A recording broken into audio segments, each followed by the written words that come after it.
창세기 4장 16절에서 26절까지 우리 같이 함께 합독하겠습니다. 창세기 4장 16절에서 26절입니다. 우리 16절부터 함께 우리 합독하겠습니다.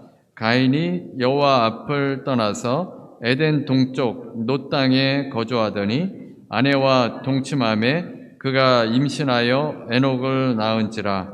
가인이 성을 쌓고 그의 아들의 이름으로 성을 이름하여 에녹이라 하니라. 에녹이 이랏을 낳고 이랏은 무야엘을 낳고 무야엘은 무드사엘을 낳고 무드사엘은 라멕을 낳았더라. 라멕이 두 아내를 맞이하였으니 하나의 이름은 아다요 하나의 이름은 실라였더라.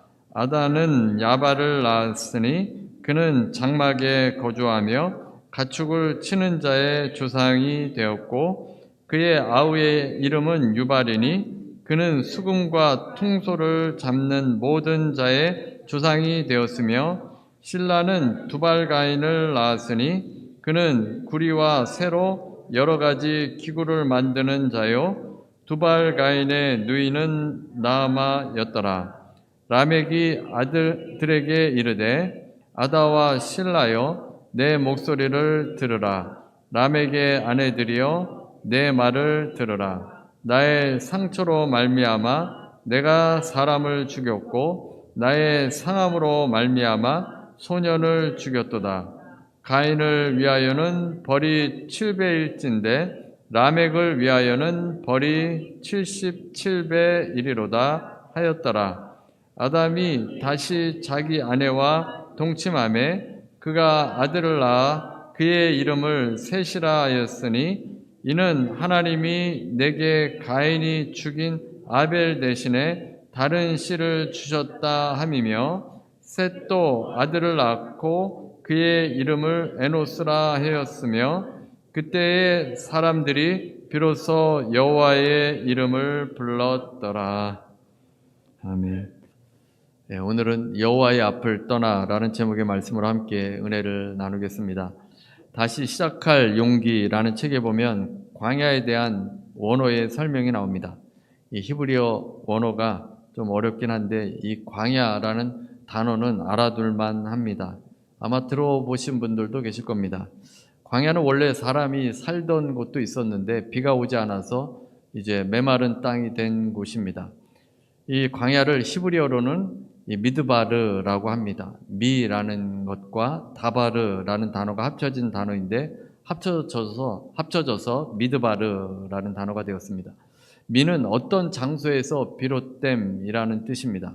예를 들어서 성전은 히브리어로 미크다시인데 거룩한이라는 뜻의 카도시와 미라는 이 단어가 합쳐져서 거룩한 장소, 곧 성전이 되었습니다. 그러니까 미드바르도 하나님의 말씀이 이루어지는 곳이라는 뜻입니다. 광야가 하나님의 말씀이 이루어지는 장소입니다. 풀 한 폭이 잘 나지 않는 곳인데 그것에서 오히려 하나님의 말씀이 이루어진다는 것입니다. 광야는 고통의 땅이지만 기회의 땅이기도 하고 변화와 성장의 땅이기도 한 곳입니다. 광야에서는 자신의 한계를 뛰어넘고 돌파하는 경험을 갖게 하는 곳, 그것이 광야입니다. 이 광야를 뼈저리게 경험한 사람은 모세입니다. 모세는 이집트 왕을 피해서 미디안 광야로 도망했고 그는 광야에서 하루하루 무기력한 삶을 살고 있었습니다. 하나님께서는 모세를 만나 주셔서 말씀을 주셨는데 모세는 5번이나 거절하였습니다. 그가 광야에서 40년을 지냈기 때문입니다. 재산도 다 장인의 재산일 뿐입니다. 빈털터리 80의 나이에 하나님께서 자신을 부르니까 나는 능력이 없다라는 생각으로 5번이나 거절했던 것입니다. 모세는 원래 어떤 사람입니까? 나이 40까지 이집트의 왕자로 살아왔고 이스라엘 민족이라는 정체성이 확실했던 사람입니다. 자신의 민족을 괴롭히는 이집트인을 죽였고 그로 말미암아서 광야로 그가 도망 나오게 된 것입니다. 그런데 광야에서 그는 이방의 제사장의 딸과 결혼을 하였습니다. 자신은 이스라엘 민족이라는 정체성을 붙들고 40년 동안 살아왔는데 그 정체성이 광야에서는 다 무너지게 된 것입니다. 자존심이 무너져 버렸습니다. 이집트를 도망한 이유도 히브리인, 이스라엘 백성이라는 그 정체성 때문인데 그는 광야에서 이방인과 결혼한 것입니다. 자신의 삶의 목적과 의미와 방향을 다 잃어버린 땅, 모세는 그곳 광야에서 살았습니다. 그 광야 가운데 모세가 이제 하나님을 만났습니다. 하나님을 만나도 모세는 확신할 수가 없었습니다. 그래서 하나님께서 주시는 사명을 거부했는데 그때 하나님께서 출애굽기 3장 12절의 말씀을 들려주셨습니다. 하나님이 이르시되 내가 반드시 너와 함께 있으리라. 40년 동안 이렇게 말하는 법도 잊어버리고 사람을 인도할 수 있는 리더십도 없고 그리고 이집트의 상황이 어떤 상황인지도 알지 못하는 그런 형편이었습니다. 정말 능력이 없었습니다. 그런데도 하나님께서 모세를 부르시면서 하시는 말씀이 반드시 너와 함께 있으리라 한 것입니다. 모세는 광야에서 하나님께 내가 누구이며 또 당신은 누구이기에? 라고 물었습니다. 모세는 저는 이도저도 아닌 사람입니다. 아무것도 아닌 사람입니다. 무엇을 해야 할지, 어떻게 살아야 할지 아무런 인생의 의미도 모르고 살아왔습니다. 이렇게 자신의 정체성이 확실하지 않아서 이렇게 말하면서 하나님은 누구인지를 물었습니다. 하나님께서는 나는 스스로 있는 자인이라고 하셨습니다. I am who I am 이라고 대답해 주셨습니다. 하나님은 영원부터 영원까지 있으신 분이시고 절대 주권을 가지신 분이시라고 말씀해 주시는 것입니다. 그래서 하나님께서는 내가 반드시 너와 함께 하겠다. 모세 네가 하는 것이 아니라 내 능력으로 일을 행할 수 있다라고 말씀해 주시는 것입니다. 아무것도 아니라고 할 때 하나님께서 모세를 만나 주셨고 하나님의 절대 주권을 통해서 하나님의 말씀을 경험할 수 있도록 해 주시는 것, 광야에서 그 일이 시작되었습니다. 하나님 앞으로 모세는 광야에서 나아가게 됐고 하나님의 능력을 경험할 수 있게 된 것입니다. 공항에 가면 비행기가 이착륙하는 활주로가 있습니다. 활주로 끝에는 빨간색 경고등이 있습니다. 이 경고등은 조종사에게 활주로 끝을 알려 안전한 비행을 돕는 역할을 합니다.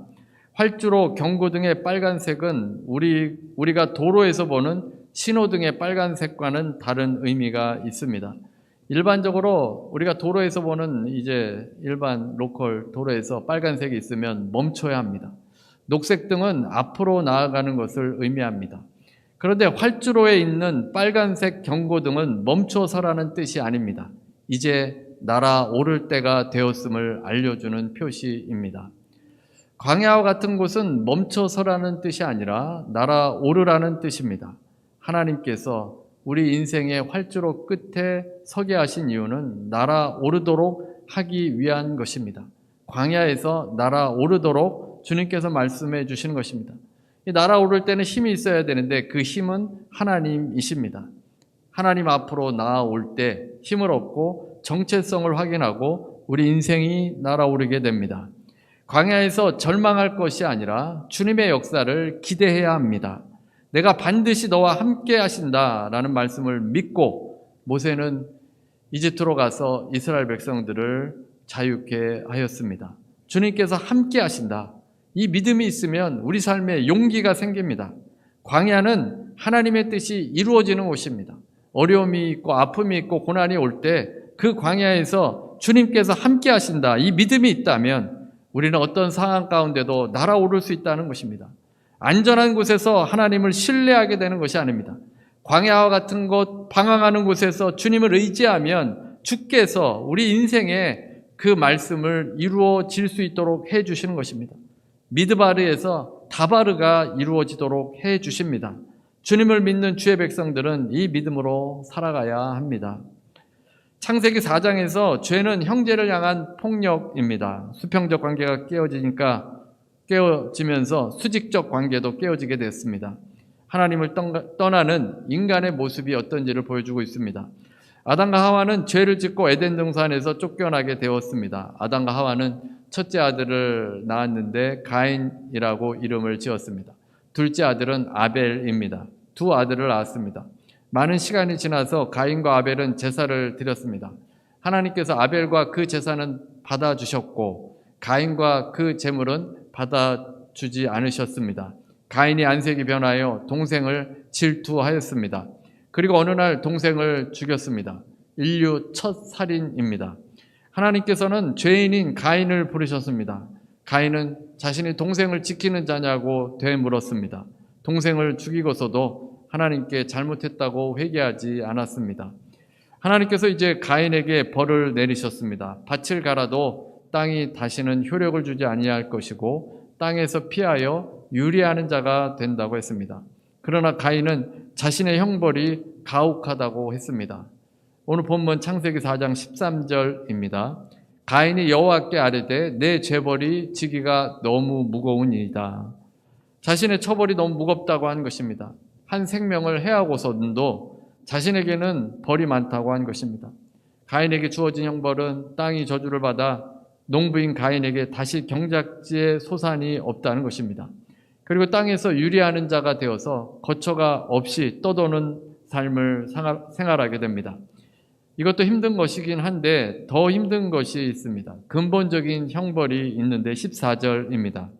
주께서 오늘 이 지면에서 나를 쫓아내신 온즉 내가 주의 낯을 배웁지 못하리니 내가 땅에서 피하며 유리하는 자가 될지라 무릇 나를 만나는 자마다 나를 죽이겠나이다. 가인은 자신을 쫓아내면 주님의 낯을 배웁지 못한다고 했습니다. 사람을 죽이고서 주의 낯을 뵙지 못하는 것을 걱정하는 이유는 무엇입니까? 가인은 주의 낯을 배울 수 없게 되어서 자신의 생명을 보호받지 못한다는 것입니다. 하나님께서 그의 보호벽이었는데 이제 하나님의 낯을 떠나게 되면 보호받을 수 없게 되는 겁니다. 양떼들이 편안하게 울타리 안에서 풀을 뜯고 있는데 그 울타리가 사라져 버린 것과 같습니다. 늑대가 언제든 공격할 수 있는 그런 모습입니다. 하나님의 보호막이 없는 상태로 살아가야 합니다. 하나님의 낯을 떠나면 하나님을 예배할 필요도 없고 기도할 필요도 없지만 악의 세력에 대한 보호막이 사라져서 그는 위험에 처하게 됩니다. 하나님이라는 존재는 가인에게 그의 보호자입니다. 하나님을 배웁지 못하면 그는 곧 위험에서 지켜낼 수 없습니다. 그래서 만나는 자마다 자신을 죽이겠다라고 걱정을 한 것입니다. 사람들이 자신을 볼 때 하나님의 보호막이 없기 때문에 자신이 죽임을 당할 수 있게 된다는 것입니다. 지금까지 성경에 언급된 사람은 아담, 하와, 가인, 아벨 이 네 사람뿐입니다. 가인이 아벨을 죽여서 이제는 세 사람입니다. 그런데 어떤 사람이 또 있다는 것이겠습니까? 자신을 죽이겠다고 한 사람이 더 있다는 의미입니다. 성경에는 4명만 언급되었다고 4명만 사는 것이 아니라 더 많은 사람이 살고 있었고 4사람에 대해서만 성경이 기록한 것입니다. 많은 학자들은 가인이 두려워하는 사람들이 있었는데 아벨의 죽음에 대하여 복수를 꾀하는 아담의 다른 자손들일 것이라고 생각합니다. 성경에 자세히 기록되어 있지 않아서 우리가 알 수는 없지만 확실한 것은 성경에는 4명의 사람들 외에 더 많은 사람들이 있었습니다. 어떤 분들은 누구의 후손인지 이 호기심을 갖고 계신 분이 계신데 성경은 우리 모든 호기심에 답하는 책이 아니라 성경은 진리를 말해줄 뿐입니다. 영국 무대로 우리가 생각할 수 있는데 이제 막이 열렸습니다. 아담과 하와가 등장인물로 나오고 가인과 아벨이 나옵니다. 그 뒤에 배우들도 있지만 스포트라이트는 현재의 주인공에 집중합니다. 주인공 뒤에도 많은 배우들이 있습니다.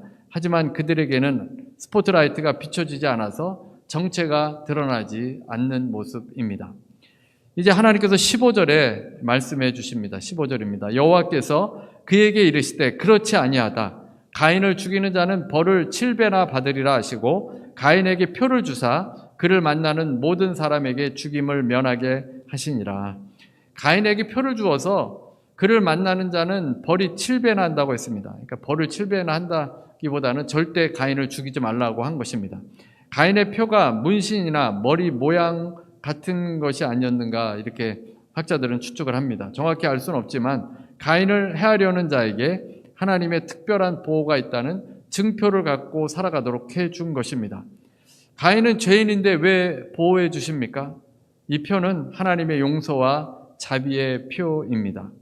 우리는 누군가 잘못하면 그를 완전히 죽이려고 합니다. 하지만 하나님께서는 긍휼이 많으셔서 죄인이라도 용서와 자비를 베풀어 주시는 분이십니다. 모세도 그렇지 않습니까? 모세도 사람을 죽인 사람입니다. 모세도 살인자입니다. 그가 광야로 도망갔지만 하나님께서 그를 만나 주셨고 그를 용서해 주시고 주의 뜻대로 쓰임 받도록 해 주셨습니다. 왜 사람을 죽인 죄인을 죽게 만들지 않는지 의문을 갖는 분이 계실 수 있습니다. 가인은 아무런 죄가 없는 동생 아벨을 죽인 자이니까 사람들에 의해서 죽게 되는 것이 더 옳은 일이 아닌가 생각합니다. 그러나 만약 이렇게 가인이 죽게 되면 인류는 피해 복수라는 악순환이 더 빨리 다가왔을 겁니다.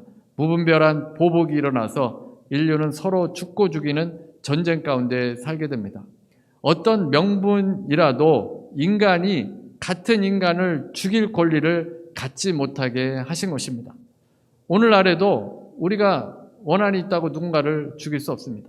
법이 해결해 줄 문제이지 사사로이 개인이 그 생명을 취할 수 없다는 것입니다. 모든 생명을 보호하도록 하나님께서 만드신 것입니다. 그러나 이제 죄는 계속 심해집니다. 가인의 후손 중에 라멕이라는 자가 있는데 그는 자기 아내에게 이렇게 말합니다. 창세기 4장 23절에서 24절입니다. 라멕이 아내들에게 이르되 아다와 실라여 내 목소리를 들으라. 라멕의 아내들이여 내 말을 들으라. 나의 상처로 말미암아 내가 사람을 죽였고 나의 상함으로 말미암아 소년을 죽였도다. 가인을 위하여는 벌이 7배일진데 라멕을 위하여는 벌이 77배이르로다 하였더라. 지금으로 말하면 무슨 랩송 하는 것처럼 이 라멕이 아내한테 막 자랑하듯이 이야기하는 겁니다. 상처로 말미암아, 상함으로 말미암아. 그러니까 자신은 타박상 정도 당했는데 그 사람은 그냥 죽여버린 겁니다. 소년이 타박상 정도의 상처를 주었는데 그 소년을 죽여버린 것입니다. 앞으로 자기를 해야 하는 자는 그 벌이 77배라고 선언했습니다. 가인의 7배와 비교해 볼 때 라멕은 77배로 늘어났습니다. 하나님께 생명을 취하는 것을 맡겨야 하는데 개인에게 이렇게 맡겨버리면 77배까지 늘어나는 것이 우리 인간의 죄성이고 본성입니다. 복수는 하나님의 고유 권한입니다. 로마서 12장 19절입니다. 내 사랑하는 자들아 너희가 친히 원수를 갚지 말고 하나님의 진노하심에 맡기라. 기록되었으되 원수 갚는 것이 내게 있으니 내가 갚으리라 주께서 말씀하시니라. 예수님께서는 7번을 70번까지도 용서하라고 말씀하셨습니다. 선악을 판단하고 내가 판단의 주체자가 되어서 생명을 취하는 일 하지 말라는 것입니다. 그것이 죄이고 인간의 잣대로 남을 판단하고 나의 잣대로 남을 판단하고 재단하는 것은 죄입니다. 하나님께 맡기라는 것입니다. 하나님의 마음을 배우다라는 책에 예화가 나오는데 저자가 중학교 1학년 때 교실에서 일어났던 일을 기록해 놓았습니다. 그때는 틈만 나면 이 학교 자율학습을 시켰습니다. 자율학습 때 선생님이 늘 함께 있지 못하니까 반장에게 딴짓하지 말고 조용히 공부하라고 그렇게 시켰습니다. 그때 반장이 중학교 1학년이고 학생들도 다 1학년 아닙니까? 그러니까 반장의 말도 듣지 않았습니다. 그러니까 반장이 너무 화가 나서 자기가 벌을 내리기 시작했습니다. 선생님이 주신 권위인 완장을 차고 빗자루를 가져다 놓고 떠든 아이는 나오라고 해서 엉덩이를 때렸습니다. 선생님이 때리는 거는 그래도 받아들일 만한데 같은 반 친구인 반장도 친구 아닙니까? 친구한테 맞는 것에 문제가 있었던 겁니다. 분위기가 상당히 안 좋아졌습니다. 칠판 앞에 불려나가 친구에게 맞는 것이 다들 기분이 좋지 않았습니다. 그런데 반장만 계속 자기만 때리면 이 학생들이 자기만 미워하고 공공의 적이 될까봐 이제는 맞는 사람이 앞에서 지키고 서 있다가 다른 떠든 아이를 불러서 직접 때리게끔 한 것입니다. 점점 더 이상해졌습니다. 그런데 그것을 한두 번 하다 보니까 자율학습 시간에 법이 되어 버렸습니다. 처음에는 당연히 장난 같았습니다. 그런데 통제가 되지 않았습니다. 그때부터는 원수 갚는 일로 바뀌게 되었던 겁니다. 자율학습 시간이 원수 갚는 시간입니다. 중학교 1학년 학생들이 온갖 트집을 잡으면서 평소에 마음에 안 드는 아이를 찍어서 때립니다. 누명을 씌워서 때리고 또 맞은 아이는 화가 나서 또 다른 아이를 불러서 때립니다. 저자는 정말 지옥이 이런 곳이구나 라고 경험했다고 합니다. 서로를 지적하고 서로를 때리고 서로를 죽이는 것 지옥 아니겠습니까? 하나님께서는 원수 갚는 것을 친히 하나님께 맡기라고 하셨습니다. 시편 37편 1절에서 3절입니다. 악을 행하는 자들 때문에 불평하지 말며 불의를 행하는 자들을 시기하지 말지어다. 그들은 풀과 같이 속히 배임을 당할 것이며 푸른 채소같이 쇠잔할 것임이로다. 여호와를 의뢰하고 선을 행하라. 원수 때문에 불평하지 말고 시기하지 말라는 것입니다. 그들은 하나님께서 갚으십니다. 속히 배임을 당할 것이고 푸른 채소같이 쇠잔할 것입니다.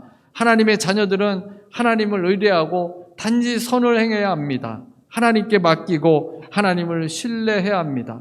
선과 악을 판단하시는 분은 오직 하나님뿐이십니다. 절대자 하나님께서 그 악을 심판하십니다. 우리가 아니라 하나님이십니다. 하나님께 다 맡기라는 것입니다. 이제 가인은 하나님을 떠나게 됩니다. 이제 하나님을 떠나서 그가 행한 일은 놋이라는 땅에 도착을 해서 성을 쌓았습니다. 인류 최초로 성을 쌓은 사람입니다. 그동안은 성이 필요하지 않았습니다. 성을 쌓는 이유는 방어하기 위해서 아니겠습니까? 위험하기 때문에 성을 쌓습니다. 가인은 최초의 도시를 만들었습니다. 성을 쌓고 사람들이 모이고 직업을 개발했습니다. 문화를 발전시켰습니다. 기술을 발전시켰습니다. 가인의 문명은 후손들에 의해서 계속 발전되었습니다. 가인은 하나님께서 떠나서 유랑하는 자가 되라고 말씀하셨는데 그 말씀을 어겼습니다. 그리고 성을 쌓고 스스로 자신을 보호하려고 하였습니다. 하나님을 떠난 인간은 불안하기 때문에 스스로 힘으로 성을 쌓게 됩니다. 우리가 보통 일반적인 시각에서 보면 아무런 잘못이 없어 보입니다. 하지만 가인에게 하나님께서 특별히 표를 주시면서까지 그를 보호하시고 유랑하며 살라고 말씀하신 것은 평생 동안 동생을 죽인 죄에 대해서 참회하며 살도록 하기 위한 것입니다. 그러나 그는 성을 쌓고 자신만의 세계를 만듭니다. 가인이 죽음을 두려워하게 되는데 그 이전에는 사실 죽음을 두려워하지 않았습니다. 자신이 아벨을 죽였기 때문에 자신도 죽음을 두려워하게 된 것입니다. 이 두려움을 가지고 성을 만들었고 하나님 없이도 방어할 수 있다고 생각한 것입니다. 하나님을 의지하는 삶이 아니라 하나님을 떠난 스스로의 삶을 살아가고 있습니다. 유다서 1장 11절입니다. 화 있을진저 이 사람들이여 가인의 길에 행하였으며, 가인의 길의 모습이 잘못된 삶입니다. 가인은 요즘으로 말하면 열심히 자기 길을 위해서 노력한 사람입니다. 성공한 사람일 수도 있습니다. 성을 쌓고 도시를 건설하고 후손들이 기술과 예술을 발전시키도록 합니다. 그런데도 성경은 그것이 불행이고 저주였다고 말하고 있는 것입니다. 가인의 자손의 이름을 보면 알 수 있는데 이라는 이름은 증거하다, 과시하다라는 뜻이 있습니다. 좋은 의미가 아니라 자기 자신을 과시한다는 뜻입니다. 무야엘이라는 뜻은 하나님 때문에 맞았다라는 뜻입니다. 하나님에 대한 원망과 적대감이 담겨져 있습니다. 무드사엘은 지옥의 사람이란 뜻입니다.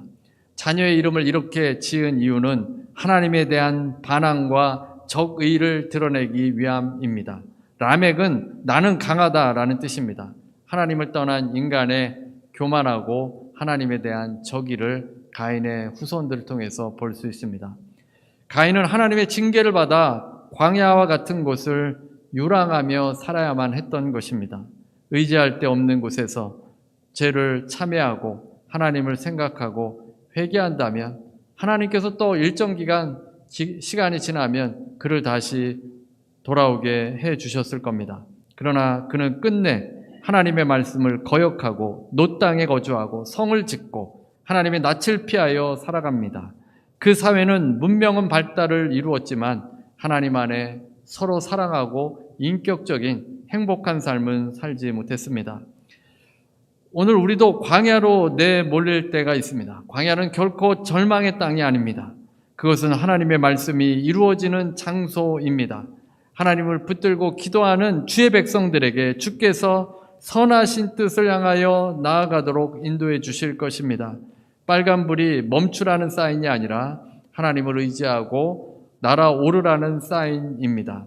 광야라고 할지라도 하나님 앞에 서게 된다면 하나님께서 말씀을 통해서 우리의 삶을 변화시켜 주시는 곳이 광야입니다. 여호와 앞을 떠나지 말고 주님 앞에 서시기를 바랍니다. 주께서 여러분의 인생 가운데 놀라운 일들을 행하실 것입니다. 오늘 우리가 같이 이제 성찬을 하도록 하겠습니다. 죄는 우리를 하나님으로부터 멀어지게 만듭니다. 자신만을 위해서 살도록 합니다. 예수께서 죄를 사하시고 길이 되어 주셨습니다. 우리 성찬을 하시면서 주님의 은혜를 생각하고 주님과 함께하는 삶으로 나아가게 되시는 여러분 되시기를 바랍니다. 우리 찬송가 144장 우리 찬송 부르시고 우리 함께 성찬을 하도록 하겠습니다. 144장입니다. 네, 제가 기도하겠습니다. 사랑의 하나님, 감사합니다. 주님께서 우리가 가인과 같이 죄인이고 광야를 헤매이는 아버지 그런 인생 가운데 있었지만 주께서 우리를 만나주시고 주의 말씀이 우리의 삶 가운데 이루어지도록 해주셨습니다.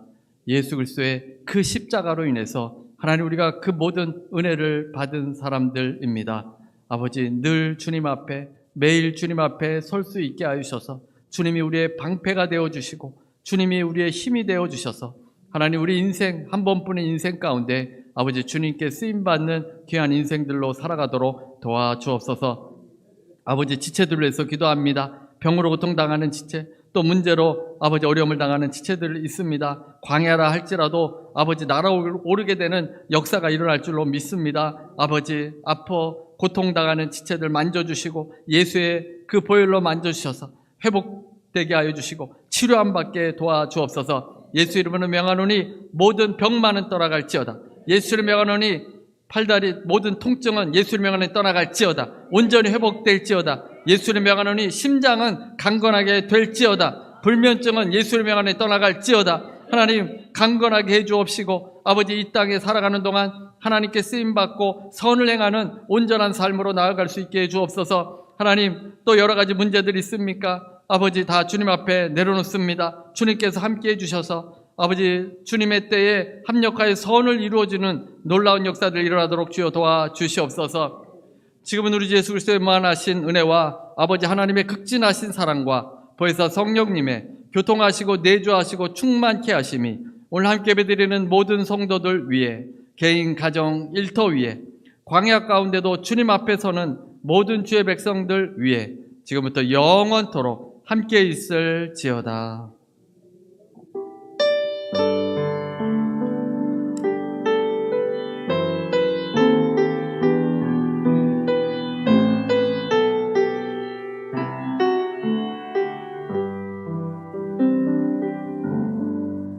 하나님 감사의 박수 드리겠습니다.